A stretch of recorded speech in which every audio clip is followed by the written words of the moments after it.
Hey, friend, welcome back to the Rescue My Bookkeeping Business podcast. Whether you're folding laundry or squeezing this in between client calls, I'm just glad you're here. Today, I'm pulling back the curtain on what a real CEO day looks like inside my business. And I mean, like real. Not the version where everything's color coded, the coffee is still hot, and I magically batch a month of content by noon. Nope. I'm talking about the version where I start with big plans and end up on the couch, laptop half charged, journal in my lap, wearing pajama pants, and probably forgetting to eat lunch. This episode is for you if you've ever felt like your business is running you instead of the other way around. If you've ever thought, I just need one day to breathe, zoom out, and figure out what the heck I'm even building anymore, you're in the right place. Let's talk about CEO days, why they matter, what they actually look like, and how to make space for them even when life is full. So let's get into it. Hey there, bookkeepers. Welcome to the Rescue My Bookkeeping Business podcast, your go-to resource for building a thriving and successful bookkeeping business. I'm Stephanie, your host and bookkeeper business bestie, here to guide you every step of the way. Each week, we'll dive into actionable tips, industry insights, real-world advice, and inspiring stories designed to help you work smarter, grow faster, and achieve the freedom and success you've been working toward. Plus, we'll have incredible guest interviews to help you take your bookkeeping business to the next level. Let's turn your big vision into your reality. It all starts here. Okay, ladies, real talk here. I didn't always have CEO time built into my schedule. For years, I ran my business like a technician with a really good to do list. Clients, check, taken care of. Invoices, check, they're sent. Team, well, they were supported ish. The back end, mostly held together with duct tape and Google Drive folders. But the truth is, I was deep in the weeds all the time. I couldn't zoom out long enough to answer big questions like, is this offer still the right fit? Am I building what I actually want? And do I even like the way I'm working? I was too busy reacting to the day to day, and eventually it caught up with me. I felt stuck, disconnected, resentful, even. Like the dream business I thought I was building had turned into a never ending checklist. That's when I realized something had to shift. So I started blocking CEO time. Not every day, not even every week at first, but on purpose. And slowly, everything changed. My offers evolved. My marketing started sounding like me again.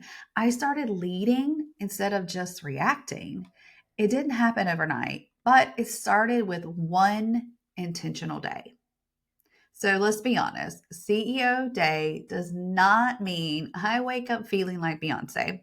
Sometimes I wake up tired, sometimes already in a funk, and sometimes I've got 13 tabs open in my brain before I've even opened my laptop.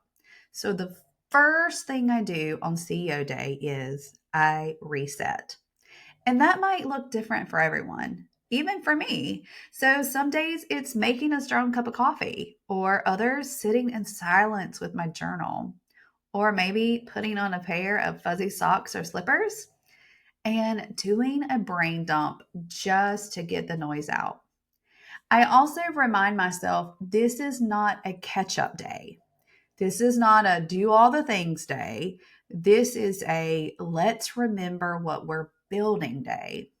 You don't have to feel on fire to lead well. You just have to be present. So let's break it down. I usually structure my CEO day around four focus areas, but I don't force it. Some months I spend 90% of the time journaling and dreaming. Other months I'm deep in ClickUp and spreadsheets. Here's what those four areas look like for me. First, reflect and review. This is where I check in with what's really happening. I ask myself, what felt good this month? What felt heavy or clunky? What did I avoid and why? And where did I shine? Where did I struggle? I'll look back at my calendar, past content, team feedback, even client wins and losses, and I get honest with myself. Sometimes it's fun. Sometimes I cry. Sometimes I realize I'm holding on to something that needs to be let go of. But this is where the growth starts in the truth telling. Number 2, numbers and metrics check in. Now, listen, I am not a data junkie, but I do have a simple dashboard I check each month. Things like revenue and profit, monthly recurring income, leads or inquiries, team and tool cost. And I don't just look at the numbers, I listen to what they're telling me. Do I need to raise a price? Is it a certain offer draining our margin? Are we celebrating enough? And yes, I do make myself celebrate. Because if you're like me, you skip right over the wins. So say it with me. That did matter. That was a big deal. And third, vision casting. This part is my favorite. It's where I reconnect with the why. I journal. I let myself dream again. I ask, what do I want to feel more of in the next 90 days? What kind of business am I building? Who do I want to serve next? What's pulling me forward? I write future letters to myself, even. I map out new offers with zero pressure. And I remind myself that I get to choose what this business becomes. You don't need to monetize every idea. Sometimes dreaming is the most strategic thing you can do. And lastly, systems, cleanup, and planning. Once I've reflected and dreamed, I usually get in the itch to do something. So I check in with my ClickUp dashboards, SOPs that need updating, content ideas to capture, tasks that can be delegated or even deleted. I don't overhaul everything. I just move one or two things forward. And honestly, that's enough. So let me say this loud and clear. Not every CEO day is magical. Sometimes I get a migraine and cancel the whole thing. Sometimes I scroll Instagram for an hour and then feel awful. Sometimes I sit in silence, realizing something isn't working and I don't know what to do yet. But I show up anyway. And that's leadership. You don't need to be polished to be powerful. You don't need to check every box to be worthy of calling yourself the CEO. Sometimes showing up imperfectly is the most important thing you can do. Here's what I've learned. Your business is not just a to-do list. It's an expression of your energy, your creativity, and your capacity. If you're always in the doing, you lose sight of the direction. But when you make space to zoom out, you lead differently. You make decisions before you hit burnout. You build something sustainable and soul aligned.